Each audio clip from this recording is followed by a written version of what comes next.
Kumar joining us through Zoom from the USA. He is the Senior Director, Head of AI Machine Learning at Qualcomm. Welcome, Dr. Vinesh, and so sorry for the delay. All right. And being here with me on the stage, we have 𝐀𝐈𝐱𝐁, CIO of VietinBank, one of the leading banks in Vietnam. Thank you so much, Anh, for coming. All right. We have Gaurav, thank you so much for spending your time flying from the USA to Vietnam. He is the Vice President of AI Machine Learning at JP Chase. For those who don't know, JP Chase is the biggest bank in the world right now. Thank you so much for coming. Welcome to Vietnam. And we have anh Hưng Bui, CEO of FinAI. I think everyone here may know him. Super famous expert in AI, not only in Vietnam, but also global scale. And Dr. Đăng Do, thank you so much, Anh, for coming, CEO of Strand AI, one of the partners of this event as well. Thank you so much, everyone, for coming. All right, so why don't we start off by a very short introduction section and a very open question for everyone here. Can you please spend your time within 1 minute to let the audience know who you are, what you're building, and what excites you most about generative AI, especially when it comes to generative AI in business. Maybe Dr. Vinesh, can you please start your turn first? I cannot hear you. Can you please try to turn on your microphone? All right, I can hear you now.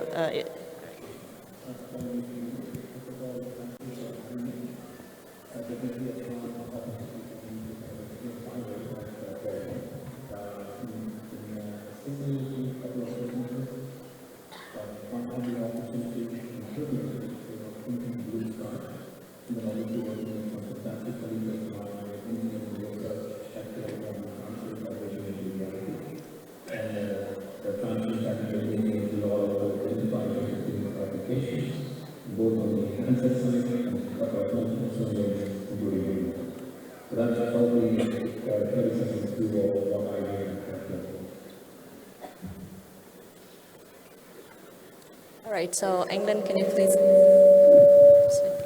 Hello everyone, my name is Lang, I'm from VTIS. VTIS has been embarking on the digital transformation for the last few years, and especially with the introduction of generative AI, I think there's a lot of potential. There's a lot of things that we can change in the way how we operate in the bank and how do we interact with the customers. So there's a lot of potential. We can use generative AI to improve our productivity and training our staff, and also how do we use AI in our decision making. Yeah. Gaurav, please turn. Right, thank you for having me, first of all.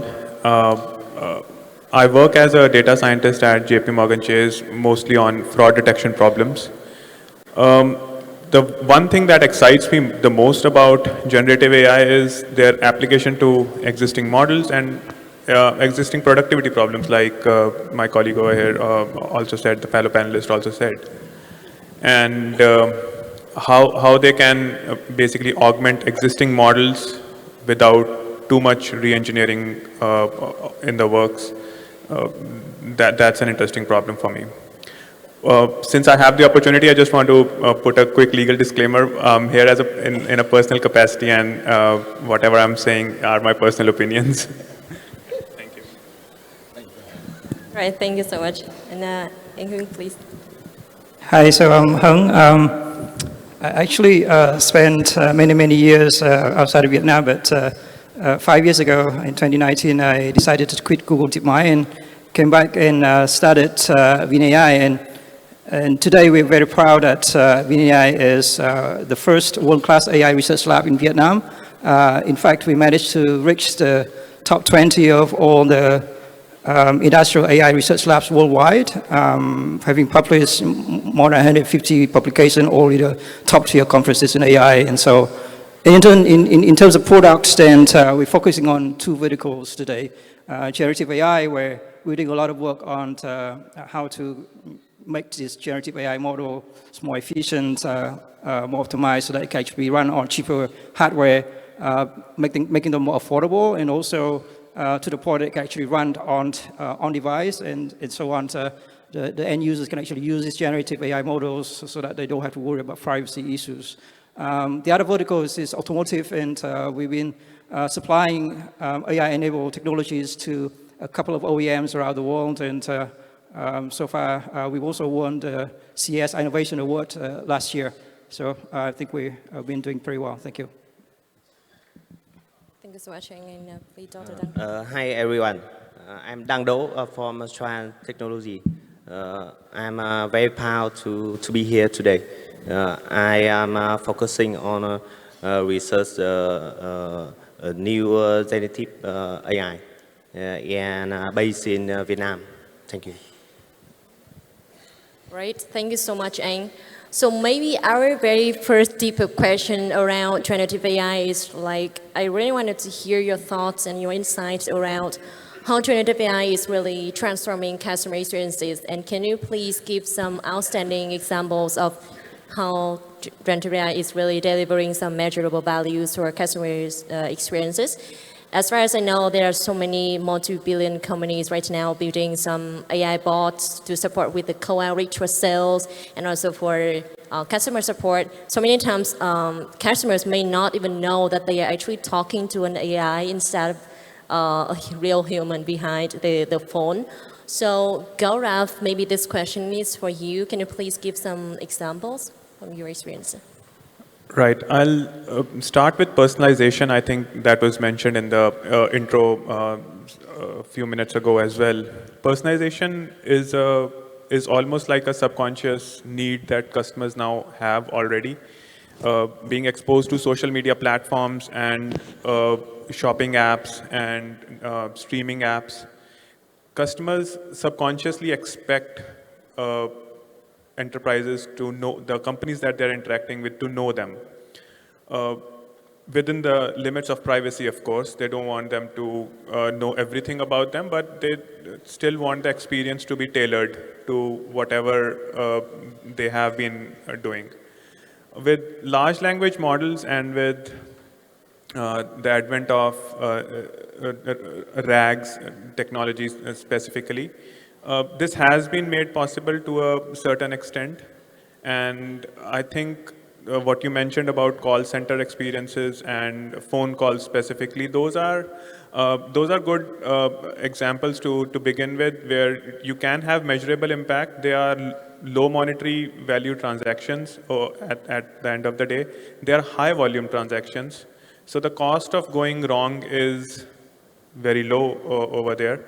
At the same time, there is so much data that you can actually train your model on, and the impact to the end user in terms of the time saving that they have is really measurable. So I think call centers and chatbots are really good end user examples of where generative AI is the first starting point, in my opinion, where the generative AI is already making impact. Sure, thank you so much. Anh Hưng, do you want to jump in and give a take? Sure, I think if I have to pick an example, I think I will go for the assistant, the personal assistant. So, we start with Siri, which came around, I don't know, this is like maybe 2010, so that's 14, 15 years ago. So that's the technology the first time that we actually experienced, right, the power of an AI to actually understand human. But then very soon people realized that, the technology is not there yet. AI is still very fragile and brittle and so on. And so for a long time, in the field of natural language understanding and spoken language understanding, people have tried really hard to push the boundary. And then I think when ChatGPT came out, it's really surprised everyone, even a lot of people in the research community. And so I think the questions go back to, now that we have technology like ChatGPT, what can assistant, the future personal assistant like Siri, how that's going to look like? And I think a lot of companies at the moment are actually working very hard on that. And I would expect to see that, and very soon we'll have assistant technology that really be able to understand our intent and our language, and be able to help us in a proactive way, and not just respond to queries as it is today. Thank you so much, Anh. Dr. Vinesh, you have been with Qualcomm for such a long time. What's your insight on this one?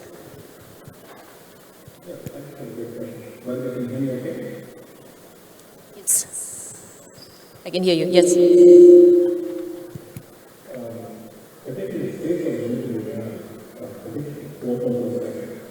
We started a journey approximately 18 months ago, and we started demonstrating the text-to-image generation on our mobile handset. Vehicles and mobile world conference of 23, and those times there was a lot of praise on DALL-E and ChatGPT that was advertised OpenAI, and there was a lot of myths in the ecosystem that these large models of generative AI can only be run on the cloud and not on devices. And we were able to show that this is completely doable on edge-based form factors, do it with a pretty bad quality of service, to generate an image took us approximately 30 seconds. But over a period of time, we were able to optimize the quality of service, and we were able to generate the images in approximately a second or two. And that laid the foundation, I would say, for many of the consumer AI applications, specifically in image, or what we call generative AI. In other words, we can put image transformation, what we have in a wallpaper, any of that sensitive prompt information was also complete. Then this time, also getting into, I would say, deployment of large language models, and our first entry in that space also some handsets working with Google in this case where we were able to productize the first generation of Nano 1, and that laid the foundation for many unique aspects of functions like email competition, server organization, document summarization, and those elements along. Then we also worked with Microsoft, and we launched the Copilot Plus. I would say we were in April of 24 this year, when we were the very first device player to actually launch, I would say, a 5 base model on device, which laid the foundation for a lot of productivity tasks under the Microsoft suite. What I would say is, in short, in deploying these large models, and most of these models are very unique. You do a text input, you get output. You do a text input, you get an output. Now we are taking the world of multimodality, where there's an opportunity to really look at fusion of image plus audio plus text, or video plus text plus audio, and then give you a much better prediction. You will see a lot more commercial applications being deployed. It's just not only for the consumer, still for the device. And I think this is a lot of use cases, and we're kind of excited how we can kind of really trend more applications. Thank you so much, Dr. Vinesh. Maybe we can switch to anh Lan Trần. Okay, thanks. In VTIS, we believe in applying the AI to our daily operation. And maybe I give 2 examples. So in the bank, right, we have many documents, many procedures, many policies. And when a new staff join the bank, they struggle. They have this thick document about if they are the RM, what are the credit policy, how do I give a loans, what are the conditions, what are the collaterals. And these are complex documents that take a lot of time for the new staff to be trained on. So we developed an AI chatbot that will be able to study this document and answer to the staff. So now the staff can ask an AI about the bank procedure, the bank policy, and we cut a lot of time in training. And it's much more effective because when you train them right, they will not remember. They study for 1 week, but they don't use it in real life, real practice. So now when you have a situation, they can talk to the chatbot, and the chatbot will return to you the documents and tell you what is the procedure, what is the bank policy in such a situation. Another thing is on my boss, my CEOs, always ask me, how are we doing? How many loans I give out yesterday? Which branch doing well? Which one not doing so well? Because we believe in using data and making decisions. But how does he reach the data? Previously, we have a department who bring out the document to him. They see, this is our performance, this is our branches. Now he can talk to the bot and ask the bot. It's very easy. We can train the bot to read our data on the performance of the branches. So he can ask the bot, what is our credit yesterday? Are we reaching the room that the State Bank have given to us yet? Or which branch is doing well? Which branch is having a bad debt turned out yesterday? So we try to make the data at the fingertip of the boss, and I think generative AI do it very well. So is that a few examples that we can use AI to change the way how we work and improve our productivity? Sure, thank you so much. And maybe we are going to have a technical question. Maybe Gaurav and Dr. Dang Do, do you think what are the current problems of generative AI and where are the solutions for that one? Thank you, sir. I think is a really important problem with generative AI is explainability of AI models,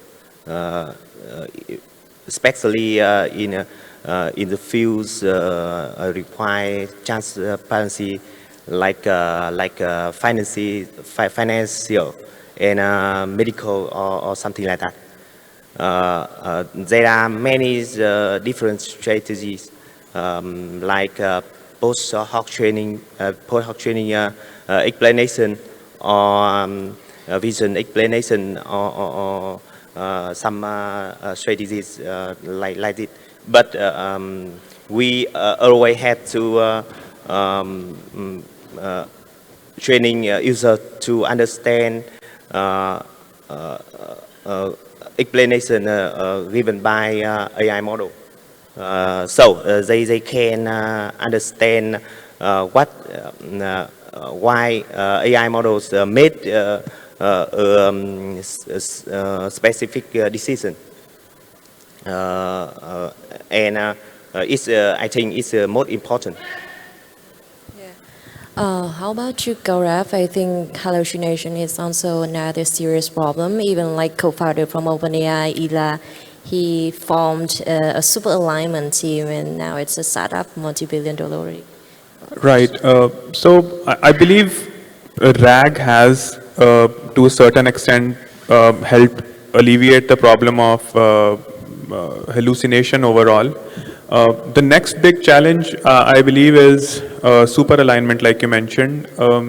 Super alignment, the way that it has been defined in the industry is, are chatbots and generative AI, are they aligned to human values or not? Are they lying or deceiving us in any way? Or are they really, do they have our best interest as human beings when they are answering questions? They have been trained on human data after all. There are biases, but how do we know for sure whether they have our best interest? There have been papers published on this study, and there are at varying degrees, it has been measured whether the alignment is achieved or not. I believe the next frontier on this same trajectory is micro-alignment that can be basically defined as every company has a vision or a policy document or some sort of strategic point that they have to go towards. Now, are the LLMs or the co-pilots or all our digital assistants, are they in line with that vision or not? How do we measure that? How do we fix it if something that is misaligned has been detected? So those kind of problems, I feel, will remain in generative, are the next set of technical problems in generative AI. We have been hearing a lot of talk about agentic AI as well, which is built on, which has large language models and generative AI at the heart of it. And there are levels of of agentic AI where you have how much autonomy do we want to give to these agents. I feel giving full autonomy without fixing the micro alignment and super alignment will be something to watch out for. You don't want any agent to go rogue in that, so to speak. Yeah, thank you. so much. I'm not sure how many more minutes we have. Maybe we are going to wrap up this session by one open question for everyone. What do you think, what do you predict as the next trend for generative AI? Anh, can you please start your turn? So the question is, but what is the next trend for generative AI? Wow. I think that there are just so many, right? So to pick out what would be just one next trend, I think that's going to be difficult. But I think the vision for all of this energy behind generative AI is that for the first time, we are seeing a glimpse of the ability for the AI to be close to human level in terms of intelligence, right? I think, you know, it's not the same as the human level of intelligence yet, but close, right? So I think because of this, there's a lot of excitement about superintelligence, which is, you know, what 𝐀𝐈𝐻𝐁𝐥𝐵 just mentioned. And I'm sure that that's going to be a really important driving factor in the future, along the dimension of expanding the capability of current system, right? So we want system to be more robust. It knows when it starts to hallucinate, and it should stop, right? Says that I don't know, rather than keep on, you know, like spitting out strings that it might not be very certain about. We want system that can combine both the creativity side, which is what ChatGPT and all this image generation really excel at today, with analytical reasoning, right? Which is, you know, you start to see an example of Google DeepMind working on intentional mathematical Olympiad problems, for example. So that's one dimension along the dimension of expanding capability of the current system. And I would say that there's a second dimension, that is, how do you make this system more efficient and more affordable, right? Because at the moment, sustainability could be an issue, right? Because you're burning so much energies, right? By just, you know, like running this big system on big GPUs. And I think there's a question about whether that's going to be sustainable at all, right? So I think the second dimension would be how to improve the efficiency of the systems, right? And I think, you know, from Qualcomm perspective, for example, obviously they want to have really efficient systems that can actually be run on the edge and on device and so on. So I think, yeah, you know, along those two dimensions, I wouldn't say that there's one trend, but I would expect that there are many, many exciting things to come in the future. It's going to be AGI. So how about you, England? I mean, honestly, I'm not an AI expert, so I'd rather not give in a story about what will be the next trend for AI, but I can tell you the next trend in banking apps. For the moment, right, everyone is so used to having a digital banking apps. You can function almost everything in your banking apps, but it's very reactive. The customer tell the bank what to do. I want to do a fund transfer. I want to make a deposit. I want to apply for credit card. So very reactive. The customer tell the bank what to do. But the next generation of banking apps will coming very soon, where the bank will advise back to the customer. It will be a two-way conversation.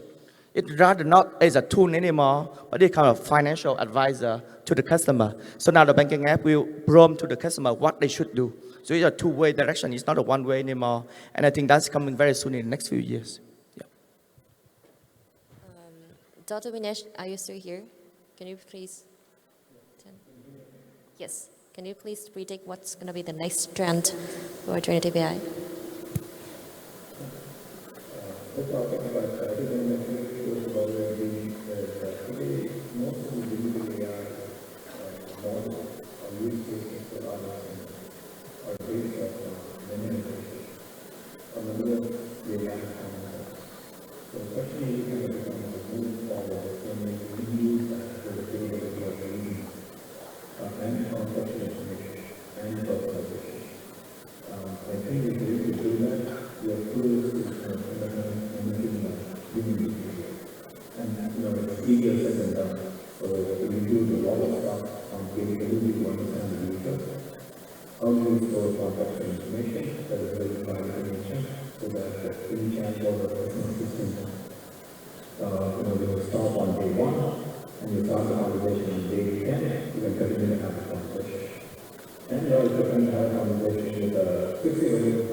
nevertheless use, certain choices that can connect to all the other projects.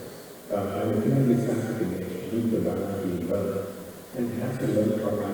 It's not that the Google tells this is the image, this is the data, this is whatever it's like. It has to completely improvise.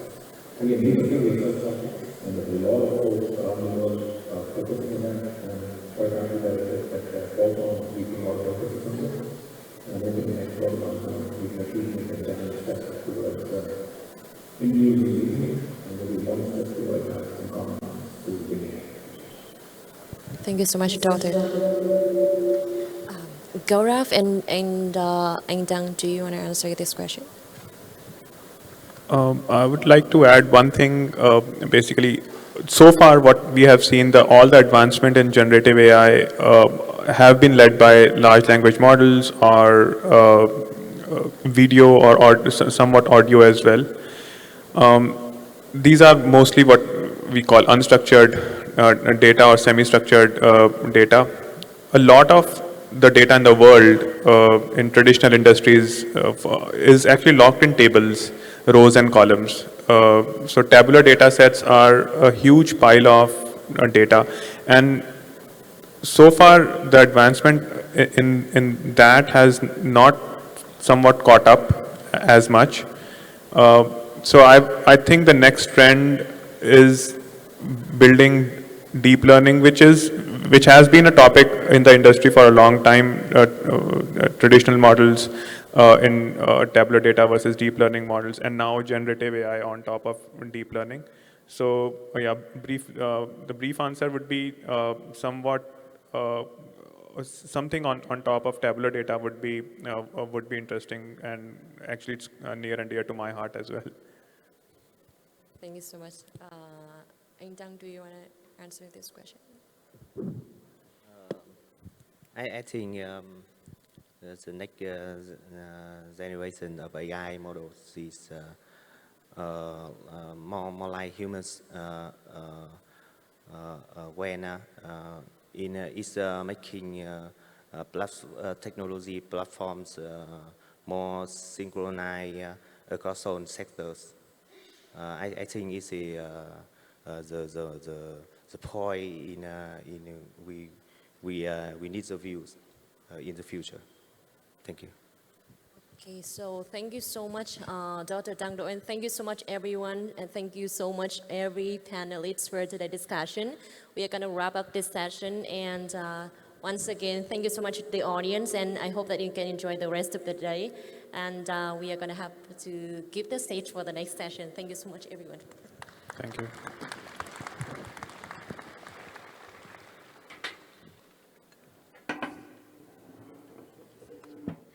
Thank you very much to our panelists and our moderator for your insightful sharing on a very critical topic.